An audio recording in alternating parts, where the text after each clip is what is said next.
दोस्तों, अगर आप इन दिनों बस या ट्रेन से कहीं घूमने का प्लान बना रहे हैं और अगर आपके अगल बगल कोई भारतीय जनता पार्टी का विधायक या सांसद बैठा हो और अगर वो आपसे सीट एक्सचेंज करने के लिए कहे तो आप तुरंत एक्सचेंज करें, उनकी बात मानें। अगर आप ऐसा नहीं करते तो आप तबीयत से कूटे जाएंगे।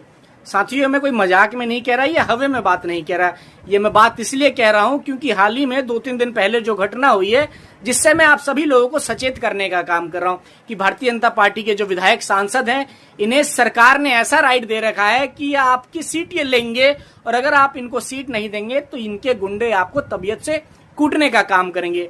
यहाँ हम बात करेंगे वंदे भारत एक्सप्रेस की। ये वही ट्रेन है जो भारत की सबसे तेज और आधुनिक ट्रेनों में गिनी जाती है, जिसे भारत की विकास और तरक्की का पहचान भी माना जाने लगा है। लेकिन झांसी पर इस ट्रेन में जो हुआ उसने हमारे लोकतंत्र पर एक बड़ा सवाल खड़ा कर दिया है। एक आम यात्री जिसका नाम था राजप्रकाश, जो वंदे भारत में अपने तय की हुई सीट यानी रिजर्वेशन सीट पर बैठे थे, वहीं ट्रेन में सवार थे उत्तर प्रदेश के भाजपा विधायक जिनका नाम था राजीव सिंह पारीछा। विधायक ने उनसे सीट बदलने की मांग की, लेकिन यात्री ने स्वास्थ्य कारणों से मना कर दिया। उन्होंने बताया कि मैं जिस सीट पे बैठा हूं ये विंडो वाली सीट है और ये मेरे टांगों के लिए बहुत आरामदायक है। बस इसके बाद क्या था, विधायक जी की नाक फूल गई। ट्रेन अगले स्टेशन झांसी पहुंची। झांसी जैसे ही पहुंची ट्रेन, विधायक जी के करीब 15-20 समर्थक कोच में घुसे और उस यात्री पर तबीयत से हमला करने का काम किया।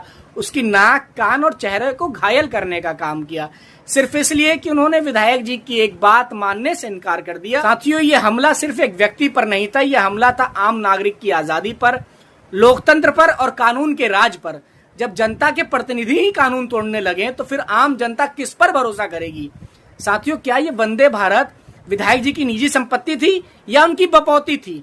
क्या उस व्यक्ति का सीट ना देना कोई कानूनी अपराध बन गया जिसकी वजह से उसे विधायक के गुंडों ने कूटने का काम किया?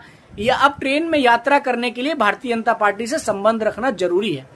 इस देश में ट्रेन की सीट से लेकर संसद की सीट तक हर जगह साथियों सिर्फ एक बात जरूरी है, सम्मान, कानून और इंसानियत।